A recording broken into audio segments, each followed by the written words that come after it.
السلام علیکم. الحمدللہ وحدہ والصلاة والسلام علی من لا نبی بعد. اعوذ باللہ من الشیطان الرجیم. بسم اللہ الرحمن الرحیم. وَلَقَدْ آتَيْنَا مُوسَى الْكِتَابَ فَاخْتُلِفَ فِيهِ وَلَوْلَا كَلِمَةٌ سَبَقَتْ مِنْ رَبِّكَ لَقُضِيَ بَيْنَهُمْ وَإِنَّهُمْ لَفِي شَكٍّ مِّنْهُ مُرِيبٍ. مَنْ عَمِلَ صَالِحًا فَلِنَفْسِهِ وَمَنْ أَسَاءَ فَعَلَيْهَا وَمَا رَبُّكَ بِظَلَّامٍ لِّلْعَبِيدِ. صدق اللہ العظیم. بزرگ اور عزیز ساتھیوں، سورہ فصلت کی تفسیر ہمارے درمیان چل رہی ہے اور اس سورت کے اندر کل 6 رکوع ہیں، اور آج جو رکوع آپ حضرات کے سامنے پڑھا جا رہا ہے یہ اس سورت کا آخری رکوع ہے. اور 5ویں رکوع کے آخر میں یہ بات آپ کے سامنے کل آئی تھی کہ اللہ کے نبی صلی اللہ علیہ وسلم کو جب کفار مکہ نے تکالیف پہنچائی تو اللہ تبارک و تعالیٰ نے آپ علیہ السلام کو یہ کہہ کر تسلی دی کہ آپ یہ مت سوچیں کہ یہ معاملات صرف آپ ہی کے ساتھ ہو رہا ہے. پچھلے جو انبیاء علیہ السلام بھی گزرے ہیں ان کی قوموں نے بھی یہی معاملہ ان کے ساتھ کیا ہے، برا بھلا ان کو کہا ہے. تو لہٰذا آپ پریشان نہ ہوں، اپنے دل کو چھوٹا نہ کریں، ان کی بات کو درگزر کرتے ہوئے آگے بڑھیں. اب چونکہ انبیاء علیہ السلام کا تذکرہ آیا ہے تو اللہ تبارک و تعالیٰ نے پچھلے انبیاء میں سے ایک نبی حضرت موسیٰ علیہ السلام کا تذکرہ کر کے اللہ کے نبی کو اور تسلی کا سامان مہیا کیا. اللہ فرماتی وَلَقَدْ آتَيْنَا مُوسَى الْكِتَابَ، جیسے آپ کے پاس ہم نے قرآن دیا ہے اور یہ لوگ قرآن کی مخالفت کر رہے ہیں، اسی طرح ہم نے حضرت موسیٰ کو تورات عطا کی تھی. تو ان لوگوں نے، ان کے ماننے والوں نے فَاخْتُلِفَ فِيهِ، اس کتاب کو لے کر اختلاف کیا. بعض اس کے ماننے والے بنے اور بعضوں نے اس کا انکار کر دیا، جیسے قرآن کا معاملہ یہ ہر نبی کے ساتھ ہوا ہے. پھر اللہ نے فرمایا ان کی جو مخالفت تھی اتنی سخت تھی کہ اللہ چاہتے تو عذاب نازل کر سکتے تھے، اور آپ کی امت پر بھی. قریش مکہ جو بار بار مخالفت کر رہے ہیں اور آپ کے ستانے پر تلے ہوئے ہیں، اللہ چاہتے تو عذاب لا سکتے تھے، لیکن کیوں نہیں؟ وَلَوْلَا كَلِمَةٌ سَبَقَتْ مِنْ رَبِّكَ، اگر آپ کے رب کے طرف سے پہلے سے فیصلہ مقرر نہ ہوتا، ان کی تقدیریں لکھ چکی، اللہ تبارک و تعالیٰ در آخرت میں ان کو فیصلے کریں گے، تو یہ بات اللہ کے طرف سے طے نہ ہوتی کہ ان کو آخرت میں عذابات دیے جائیں گے، تو لَقُضِيَ بَيْنَهُمْ، اللہ دنیا ہی کے اندر عذاب کے ذریعے سے ان کے معاملے کو نمٹا دیتا. اللہ نے ان کو ڈھیل اس لیے دی ہے کہ کل وہ قیامت کے دن اللہ کے سامنے پیشی ہوگی تو اللہ تبارک و تعالیٰ ان کا حساب و کتاب کریں گے. وَإِنَّهُمْ لَفِي شَكٍّ مِّنْهُ مُرِيبٍ، اور یہ لوگ ہیں کہ کل قیامت کے دن ہی کے بارے میں شک میں پڑے ہوئے. اب جن کو کل کا دن کے قیامت کا دن اور حساب کا دن اور جزا کا دن، اس دن میں انسان کو اگر شک ہو تو وہ انسان نہیں بلکہ جانور بن کر زندگی گزارتا ہے، اسے کسی قسم کا خوف اس کے دل کے اندر نہیں ہوتا. تو ان کی پریشانی یہ ہے کہ یہ قرآن کو لے کر، آخرت کے دن کو لے کر شک کے اندر پڑے ہوئے. لہذا آپ ان سے متاثر نہ ہو. باقی اللہ نے فرمایا من عمل صالحا فلنفسہ، جو انسان نیک کام کرتا ہے وہ کوئی اللہ پر احسان نہیں کرتا. من عمل صالحا، جو بھی نیک کام کرتا ہے فلنفسہ، وہ اپنی ذات کے لیے کر رہا. صدقہ ہے، خیرات ہے، روزہ ہے، عبادات ہے، نوافل ہیں، اب جو بھی کریں نیک عمل ہے وہ اپنی ذات کے لیے اس کا نفع ہے، اللہ پر کچھ اس کا احسان نہیں ہے. وَمَنْ أَسَاءَ فَعَلَيْهَا، اور جو انسان اپنے لیے برا کر رہا ہے تو وہ اپنی ذات کے لیے برا کر رہا ہے. وہ اگر برائی پر، نافرمانی پر، اللہ تبارک و تعالیٰ کی بغاوت پر اترا ہوا ہے، اس سے اللہ کا کچھ بگڑنے والا نہیں ہے. بگڑتا کس کا ہے؟ وہ خود کا بگاڑ رہا ہے. وَمَا رَبُّكَ بِظَلَّامٍ لِّلْعَبِيدِ، اور آپ کا رب تو وہ ہے جو اپنے بندوں پر ظلم نہیں کرتا. ایک رتی برابر بھی اللہ تبارک و تعالیٰ کی طرف سے ظلم نہیں ہوا. ظلم سے مراد ایسا ہے کہ آپ نے بہت زیادہ عبادت کی ہو، فرشتوں نے اسے لکھا ہی نہیں ہے، رجسٹر کے اندر اس کا نام و نشان نہیں ہے، ایسا نہیں ہے.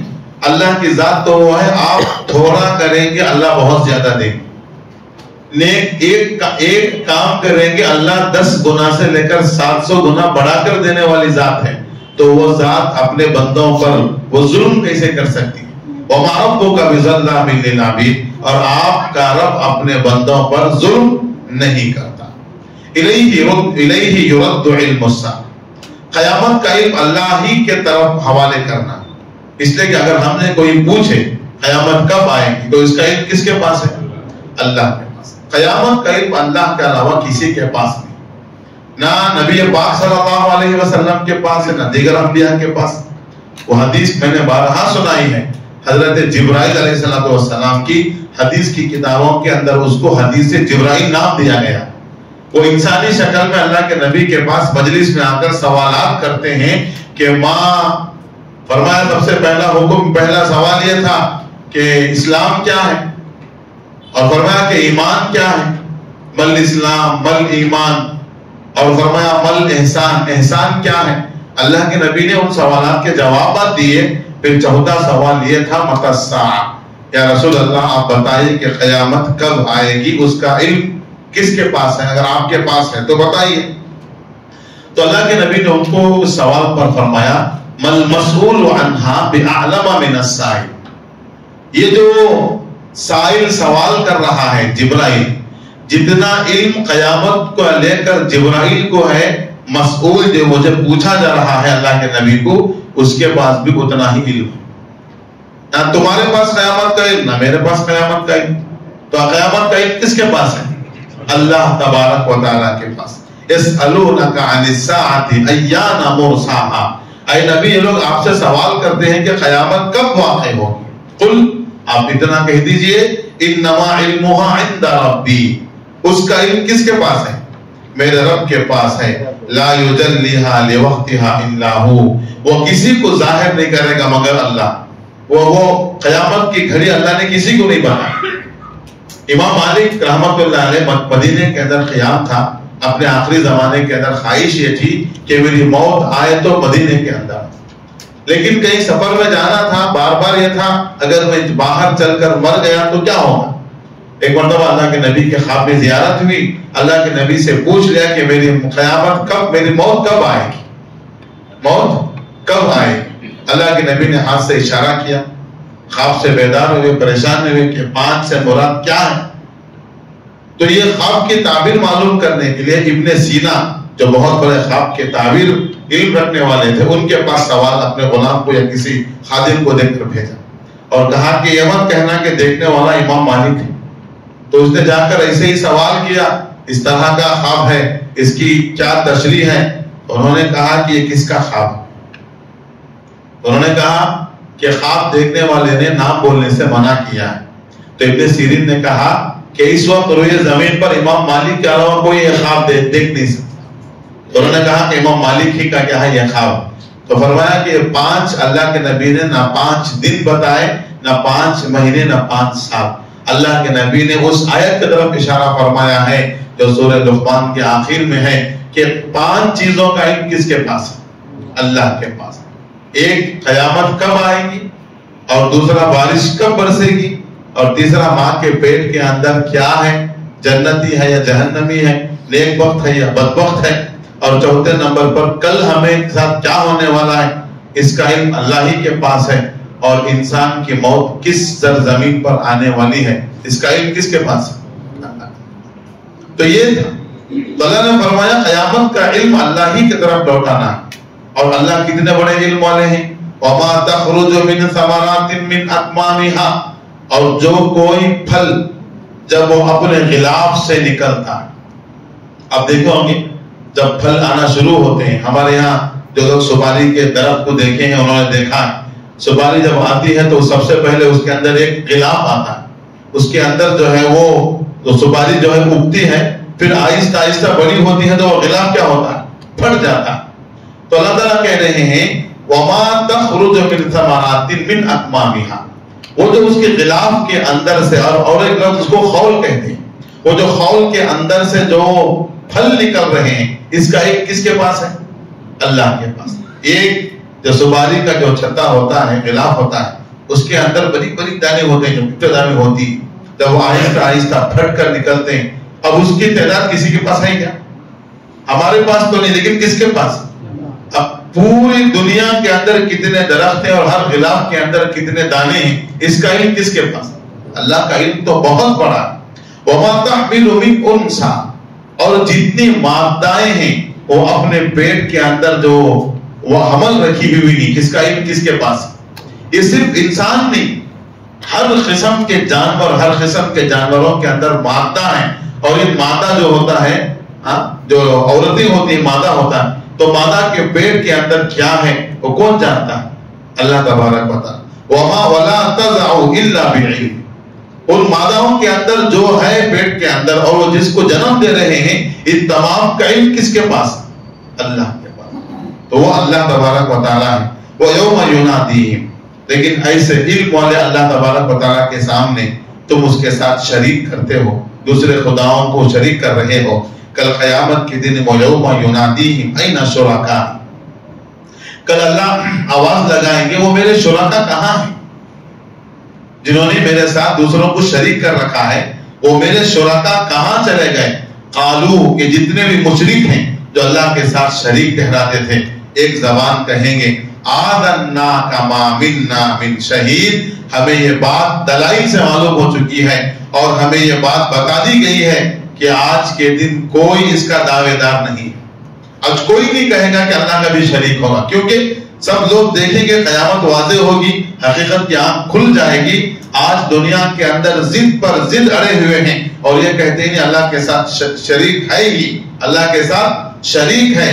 لیکن کل قیامت کے دن وہی زندہ زندگی کرنے والے کہیں گے کوئی شراکت کا دعوے دار آج آپ کو نہیں ملے گا، آپ واحد ہیں. آپ کی توحید اور آپ کی وحدانیت کا اعلان ہم کرتے ہیں، لیکن وہاں اعلان کرنے کا کوئی فائدہ نہیں، اس لیے کہ آج دنیا کے اندر جن بتوں کی وہ پوجا کر رہے ہیں اللہ تبارک و تعالیٰ کے علاوہ، کل قیامت کے دن حشر کے میدان میں وہ معبود نہیں آئیں گے. جن کی عبادت کی جا رہی ہے وہ معبود وہ نہیں آئیں گے. وَضَلَّ عَنْهُمْ مَا كَانُوا يَدْعُونَ مِنْ قَبْلِ، اس سے پہلے دنیا کے اندر جن کی وہ پوجا کر رہے تھے، جن کو پکار رہے تھے، وہ سب کے سب غائب ہو چکے. کوئی پرسان حال نہیں ہے ان کا. وہ زندگی بھر جن کے سامنے یہ ماتھا ٹیکتے تھے اور جن کے لیے مرادیں مانگی جاتی تھی اور جن سے مددیں مانگی جاتی تھی، وہ باطل خدائیں کل اللہ کے سامنے کیا ان کے پاس کھڑے ہونے کی طاقت ہے؟ وَذَلَّ، وہ پورے کے پورے گم ہو جائیں گے. وَظَنُّوا مَا لَهُم مِّن مَّحِيصٍ، اور یہ جو مشرک ہیں جو اللہ کے ساتھ شریک ٹھہراتے تھے، وہ وہاں دیکھ کر یہ بھی گمان کر لیں گے، یقین کر لیں گے آج یہاں سے بھاگنے کا کوئی راستہ نہیں ہے. تو اس لیے وہ کہیں گے اللہ کے سامنے یا اللہ آپ کا کوئی آج شریک، آپ کے ساتھ شریک ٹھہرانے والا آج کوئی آپ کو نہیں ملے گا. تو لہذا دنیا کے اندر توبہ کر لیں گے تو صحیح ہے، ورنہ مرنے کے بعد توبہ کر کے اللہ کے سامنے دعوے دار کرنا اور اللہ تبارک و تعالیٰ کی وحدانیت کا اس تصدیق کرنا وہاں کوئی کام دینے والا نہیں. پھر آگے ایک رکوع کا دوسرا چھوٹا سا مضمون ہے 3-4 آیتوں کا. اللہ نے اس میں انسان کی فطرت کو ذکر کرا کہ انسان اللہ نے جو بنایا ہے اس کی فطرت کیسی، اس کی صفات کیسے. لا يسأم الانسان من دعاء الخیر، انسان خیر کے لیے دعا مانگتے مانگتے تھکتا ہی نہیں. پوری زندگی اللہ سے دعائیں مانگ رہا ہے، خیر اللہ مال دے، صحت دے، برکت دے، فلاں دے فلاں دے، تھکتا ہی نہیں. لا يسأم الانسان من دعاء الخیر، خیر کی دعا مانگتے مانگتے انسان کیا نہیں ہوتا، تھکتا ہی نہیں. اب دیکھو ہم دنیا رمضان المبارک کا مہینہ ہے، ہماری دعائیں ساری کی ساری دنیا ہی کو لے کر، اور ہمارے دعاؤں کے اندر ہمیں معلوم ہونا چاہیے کہ ہم دیندار ہیں کہ دنیا دار. اسی لیے کتابوں کے اندر لکھا ہے اگر کوئی اجتماعی دعا کرے اور اس کے دعاؤں کے اندر صرف دنیا مانگ رہا ہے، آخرت نہیں مانگ رہا، تو یہ اس کے ذہن کیا ہے، اس کے ذہن کے اندر صرف دنیا بھری ہوئی. تو بہت سارے ہمارے تقاضے ہوتے ہیں دنیا کے، صرف دنیا اللہ کے سامنے مانگتے ہیں، لیکن آخرت کو یاد کر کے آخرت کے لیے کوئی دعا نہیں مانگتے الا ماشاءاللہ. تو اللہ کہہ رہے ہیں کہ انسان کی عادت تو یہ ہے کہ خیر کی دعا مانگتے مانگتے تھکتا ہی نہیں ہے. اچھا چلو، وَإِن مَسَّهُ الشَّرُّ، اگر خیر تو مانگ رہا ہے اللہ سے، بھلائی تو مانگ رہا ہے، صحت مانگ رہا ہے، مال مانگ رہا ہے، لیکن اللہ کی طرف سے اگر اسے کوئی تکلیف پہنچ جاتی ہے فیئوس، تو اللہ تبارک و تعالیٰ سے کیا ہوتا ہے کہ مایوس ہو جاتا ہے اور قنوط اور نا امید ہو جاتا ہے۔ کوئی بیماری آ گئی، کوئی پریشانی آ گئی، مال کم ہو گیا، اب نا امید ہو جاتا ہے، مایوس، ارے میری زندگی ایسے ہی گزرے گی، اب میں اچھا نہیں ہوتا، اب مجھے صحت نہیں ملتی، ایک قدم اللہ سے ایک تکلیف پر مایوس اور نا امید ہو جاتا ہے۔ وَلَئِنْ أَذَقْنَاهُ رَحْمَةً مِنَّا مِنْ بَعْدِ ضَرَّاءٍ، جب تکلیف کے اندر تھا اللہ تبارک و تعالیٰ تکلیف کے وقت کو اٹھا دیتے ہیں، اللہ آزماتے ہیں، جیسے ہمارے لیے دنیا کے اندر موسم بدلتے ہیں ایسے اللہ تبارک و تعالیٰ انسانوں کے حالات بھی بدلتے ہیں۔ وَتِلْكَ الْأَيَّامُ نُدَاوِلُهَا بَيْنَ النَّاسِ، اللہ کہہ رہے ہیں وہ ایام کو اللہ تبارک و تعالیٰ لوگوں کے درمیان بدلتا ہے، بعض مرتبہ مال ہوتا ہے، بعض مرتبہ ہاتھ ٹائٹ ہو جاتا ہے، بعض مرتبہ صحت کی صحت ہے، بعض مرتبہ بیماری ہے۔ اللہ تبارک و تعالیٰ کیا کرتے ہیں، کبھی حالات لا کر، تنگی لا کر آسانیاں لاتی، اللہ کی تو سنت ہے، اِنَّ مَعَ الْعُسْرِ یسرا، ہر تنگی کے بعد کیا آتی ملتی، آسانی۔ تو اگر کوئی سمجھے وَلَئِنْ أَذَقْنَاهُ رَحْمَةً مِنَّا مِنْ بَعْدِ ضَرَّاءٍ، اگر کسی انسان کو تکلیف کے بعد راحت ملتی ہے، بیماری کے بعد صحت ملتی ہے، تندرستی کے بعد مالداری ملتی ہے، تو کیا کہتا ہے لَيَقُولَنَّ هَذَا لِي، ارے رے وہی تو اس کا حقدار تھا، بھائی اللہ کا احسان نہیں بولتا، اللہ کے فضل سے ملا نہیں بولتا، کیا بولے گا ہاں لَيَقُولَنَّ هَذَا لِي، ارے میں اس کا حقدار تھا، یہ میری محنت سے ملا ہے، میری کوشش سے ملا ہے، میری عقل مندی، میری ذہانت سے ملا ہے۔ ہارون کو اللہ نے مان دیا تھا اور اس کے لوگ اس زمانے میں یوں کہنے لگے احسن کما احسن اللہ الیک، جیسے اللہ نے تیرے اوپر احسان کیا ہے، مال دیا ہے، تو بھی مال لوگوں میں تقسیم کر، تو لوگوں پر احسان کر، کیونکہ اللہ تجھ پر احسان کر رہا ہے، اب تو کیا کر، لوگوں پر احسان کر۔ تو ہارون جب یہ جملہ سننا تھا پریشان ہوا اور لوگوں سے کہنے لگا جی اللہ احسان نہیں کریا، میں نے اپنی صلاحیت سے کمایا ہے، کوئی بھی اللہ کا فضل نہیں ہے، کون کمائے؟ تو یوں کہتا ہے لَيَقُولَنَّ هَذَا لِي، ارے نہیں یہ تو میری اپنی صلاحیت کا ہے، یہ میں اس کا حقدار تھا، یہ اللہ کا فضل سے نہیں ملا۔ وَمَا ظُنُّ السَّاعَةَ قَائِمَةً، اب باتیں بدل جاتی، مال آ گیا نہ ہو، مال آ گیا تو کیا ہوتی، چال بدل جاتی۔ لوگوں میں دیکھو بات مرتبہ ایک چال رہتی ہے، لیکن مال آنے کے بعد کیا ہوتی ہے، چال بدل جاتی، اس کی چال یہ بتاتی ہے کہ کچھ مال اس کے پاس آیا ہوا ہے، ڈھنگ بدل جاتا، بات کرنے کا، کھڑے ہونے کا ڈھنگ، بیٹھنے کا ڈھنگ، چلنے پھرنے کا ڈھنگ، پہننے اوڑھنے کا ڈھنگ، پورا ڈھنگ بےڈنگا ہو جاتا ہے مال آتے۔ اب زبان بدل گئی، اب یوں کہتا ہے ما اظن الساعۃ قائمہ، مجھے یقین نہیں ہے قیامت آتی ہو۔ اب یہ انہیں نہیں بول رہا، کون بول رہا اندر سے، وہ مال کا نشہ ہوتا ہے، جیسے شراب کا نشہ ہوتا ہے، ایسا کس کا نشہ ہوتا ہے، مال کا نشہ۔ ہمارے حضرت کہتے تھے شراب کا نشہ رات کو انہیں کوارٹر مار لیا تو صبح کو نارمل ہو جاتا ہے۔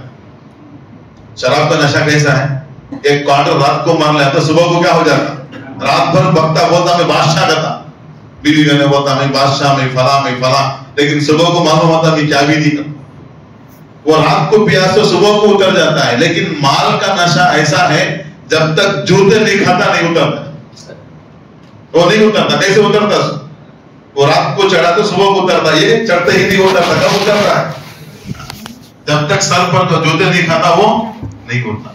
تو چال بدل جاتی ہے، یوں کہتا ہے وما اظن الساعۃ قائمہ، قیامت کبھی نہیں ہے جی۔ اور آگے یوں کہتا ہے وَلَئِن رَجَعْتُ إِلَىٰ رَبِّي، چلو قیامت اگر ہے بھی، میں مر کو اللہ کے پاس قیامت کے اندر چلے بھی گیا، إِنَّ لِي عِندَهُ لَلْحُسْنَىٰ، جیسے اللہ مجھے یہاں عزت دیا ہے، قیامت بھی والا کیا دیں گے مجھے، وہاں بھی عزت والا، اللہ یہاں بھی عزت دیا، اللہ وہاں بھی کیا دیتا مجھے، عزت ضرور دے گا۔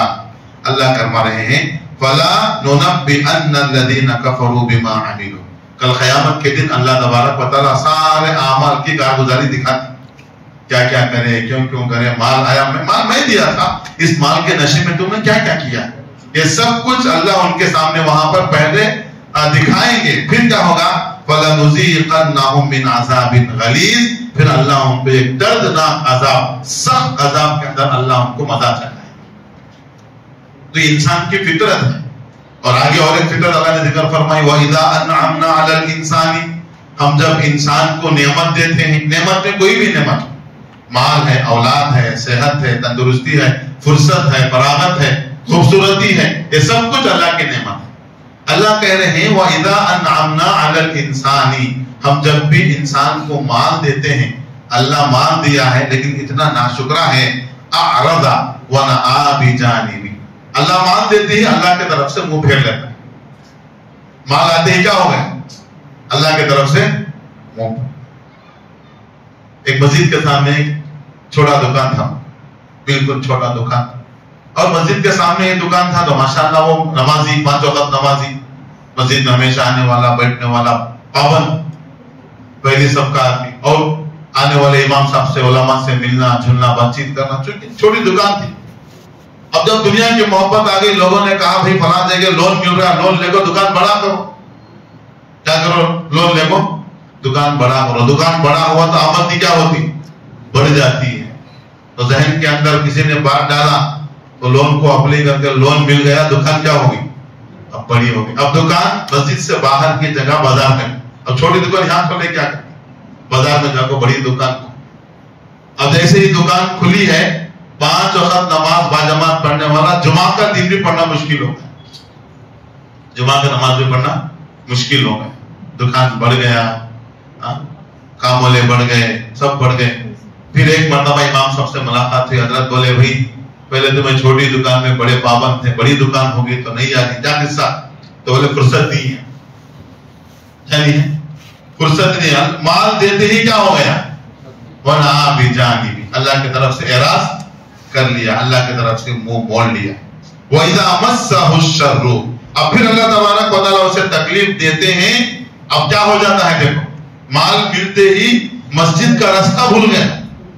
اب اللہ تبارک و تعالیٰ وہ بھی دیکھتے ہیں زمان، پھر اللہ پر کیا لاتے ہیں اس کے اوپر؟ حالات۔ وَإِذَا مَسَّهُ الشَّرُّ، جب اس کے لیے کوئی تکلیف آتی ہے، فَذُو دُعَاءٍ عَرِيضٍ، عریض کہتے ہیں چوڑی کو، عرض بولتے ہیں عرض چوڑا، ایک کہتا عرض ہے عربی زبان، عریض کہتے ہیں دعا، بولے تو دعا۔ جیسے ہی تکلیف پہنچ گئی، پھر مسجد میں آپ کو ایسا ہاتھ اٹھاتا، لمبی چوڑی دعا، سب سے کس کی؟ کس کی؟ ان کی چھوڑ۔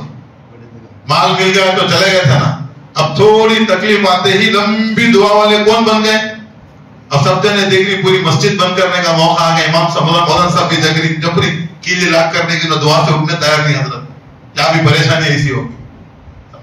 کسی شاعر نے کہا ہے جب مال ملتا ہے تو لوگ مسجد کا منہ بھی نہیں دیکھتے، جب تکلیف آتی ہے تو مسجد کے مؤذن بنے بیٹھے۔ کیا بنے بیٹھے؟ مؤذن بنے۔ تو یہ انسان کا اللہ نے فطرت ذکر فرما، اللہ نے ہمیں بنایا، ہماری حالت سے کون واقف ہے؟ تو اس لیے ہمیں مال ملنے پر تکبر نہیں کرنا، اور مال کے جانے پر ہمیں افسوس نہیں کرنا، ہمیں درمیانی راستے کے اندر ہمیں اختیار کرنا چاہیے۔ پھر آگے کی دعا ہے تو میں یہ سورۃ رکوع ختم ہوتا ہے، سورۃ ختم ہو جائے گی۔ اللہ فرماتی ہے قُلْ أَرَأَيْتُمْ إِنْ كَانَ مِنْ عِنْدِ اللَّهِ، ابھی تو شروع میں اللہ نے اس آیت سورت کے اندر قرآن کا تذکرہ فرمایا، پھر درمیان میں بھی قرآن کا تذکرہ۔ اب چونکہ سورت ختم ہو رہی ہے، 3 آیتیں بچی، اللہ نے پھر قرآن کا ٹاپک لے کر آیا ہے۔ پھر اللہ نے ان لوگوں کو پوچھ رہے ہیں جو لوگ قرآن کے منکر ہیں، قُلْ أَرَأَيْتُمْ، آپ ذرا بتائیے کیا رائے ہے، إِنْ كَانَ مِنْ عِنْدِ اللَّهِ، اگر یہ قرآن کس کے طرف سے ہو؟ تم کہہ رہے ہو اللہ کی طرف سے قرآن نہیں ہے، قرآن کس کی طرف سے نہیں ہے؟ اللہ کی طرف سے نہیں۔ اگر یہ قرآن اللہ کی طرف سے ہو، ثم کفرتم بہ، اور تم اس کے منکر تھے، اس کو ماننے والے نہیں تھے، کل قیامت کے دن مرنے کے بعد تم کو معلوم ہوگا تو تب کیا ہوگا؟ اس وقت جو افسوس ہوگا اس کا اندازہ ہے اس کا اندازہ؟ اب بول رہے قرآن مانتے ہیں اللہ کی کتاب نہیں ہے، کل مرنے کے بعد معلوم ہوگا کہ قرآن کس کی ہے؟ اللہ کی کتاب، ہم اسے انکار کر کے آئے ہیں، اس وقت تمہارا کیا ہوگا؟ کوئی راستہ ہے؟ من اضل ممن هو فی شقاق بعید، تو اس سے بڑا گمراہ کون ہوگا جو دور کی مخالفت میں پڑ گیا، مخالفت کرتے کرتے کرتے اتنا دور چلے گئے کل قیامت کے دن جا کر معلوم ہو رہا کتاب کس کی، اللہ کی ہے، اور وہاں جا کر معلوم ہونے کے بعد افسوس کرنے کے بعد کوئی فائدہ نہیں ہے۔ سنریہم آیاتنا فی الآفاق وفی انفسہم، اللہ فرماتے ان قریب ہم ان کو ہماری نشانیاں دکھلائیں گے، فی الآفاق، آفاق کہتے ہیں کنارے، افق کہتے ہیں، افق کہتے ہیں جو سورج جو ڈوبتا ہے آخر کنارے کے اندر، سورج جو ڈوبتا ہے، سورج ڈوبنے کے بعد بھی بادل کے اندر وہ لالازگی رہتی، سورج تو ڈوب گئے لیکن ڈوبا کہاں ہے معلوم کیسے ہوگا؟ وہ آخر جہاں ڈوبا ہے وہاں بادل جو ہے وہ کیسا رہیں گے؟ لال کلر کے رہتی، لوگ کہیں گے سورج کہاں ڈوبا ہے، تو اسے کہتے ہیں افق۔ کسی شاعر نے کسی ایک اس کے بارے میں کہا ہے کہ میں سورج ہوں، شعر یاد نہیں آ رہا، چھوڑو، میں ڈوب بھی گیا تو کیا ہوا، افق چھوڑو جاؤں گا، سورج کہہ رہا ہے میں سورج ہوں، زندگی ایسے گزاروں گا، میں ڈوب بھی گیا تو شفق چھوڑو جاؤں گا۔ سورج تو ڈوب گیا لیکن اس کے شفق کیا ہے؟ تو دور کنارے پر کہتے ہیں اسے شفق۔ اللہ کہتے ہیں ہم دور کنارے سارے عالم کے کناروں کے اندر ان قریب ہم ان کو ہماری نشانیاں دکھائیں۔ ذرا سا عالم کے اندر چل پھر کر دیکھو، آج بھی وہ کھنڈرات موجود ہیں جن کو اللہ نے پچھلے زمانے کے اندر ہلاک و برباد کیا۔ ہم لوگوں کو ہے لیکن اول مخاطب کون تھے؟ کفار مکہ تھے۔ تو مکے والوں سے اللہ کہہ رہے ہیں ذرا چل پھر کر دیکھو، نشانیاں ہماری موجود ہیں۔ آج بھی وہ کھنڈرات ہیں جنہوں نے اللہ کی نافرمانی کی، اللہ نے وہ کیسے ہلاک و برباد کیا۔ ایک تو اللہ عالم کے اطراف کے اندر نشانیاں دکھائیں گے، وفی انفسہم، بعض مرتبہ تمہارے نفسوں کے اندر بھی، کبھی بیماری کے ذریعے، تکالیف کے ذریعے سے اللہ تمہیں کیا کریں گے؟ اپنی نشانیاں دکھائیں گے۔ حتی یتبین لہم انہ الحق، یہاں تک کہ تم سمجھ جاؤ کہ یہ قرآن حق ہے۔ اولم یکفی بربک انہ علی کل شیء شہید، کیا تمہارے لیے اتنا کافی نہیں ہے اللہ تبارک و تعالی اللہ کے نبی کی رسالت کی گواہی دے رہا؟ اللہ کے نبی کی رسالت کی گواہی کون دے رہا ہے؟ اتنا بڑا اللہ تبارک و تعالی نبی کی رسالت کی گواہی دے اور تم ہو کہ اللہ کے نبی کی رسالت کے منکر ہو؟ کیا یہ بات تمہارے لیے کافی نہیں ہے کہ اللہ کے نبی کی رسالت کی گواہی کون دے؟ اللہ تبارک و تعالی۔ آخری آیت، الا انہم فی مریۃ من لقاء ربہم، خبردار، اور وہ لوگ اپنے رب کی ملاقات کے طرف سے شک میں پڑے ہوئے ہیں۔ وہی معاملہ، آخرت پر یقین جتنا کمزور ہے اتنا ہمارے اندر جو برائیاں آتی۔ خبردار، یہ لوگ فی مریۃ من لقاء ربہم، اپنے رب کے ملاقات کے اندر شک میں پڑے ہوئے ہیں۔ الا انہ بکل شیء محیط، اور یاد رکھو اللہ تبارک و تعالی ہر چیز کو احاطہ کیے ہوئے ہیں۔ اللہ کے علم سے، اللہ کے احاطے سے کوئی چیز چھوٹی ہوئی نہیں ہے۔ تو یہ سورہ فصلت، جس کو ایک نام سورہ حامیم سجدہ بھی ہے، 6 رکوع پر مشتمل تھی۔ اللہ تبارک و تعالی نے اپنے فضل سے ہمارے سامنے اس کی تفسیر پوری ہوئی ہے۔ اللہ تبارک و تعالی ہم تمام کو پورے قرآن مجید کو سمجھنے اور اس کے مضامین پر عمل پیرا ہونے کی توفیق عطا فرمائے۔ وما علینا الا البلاغ۔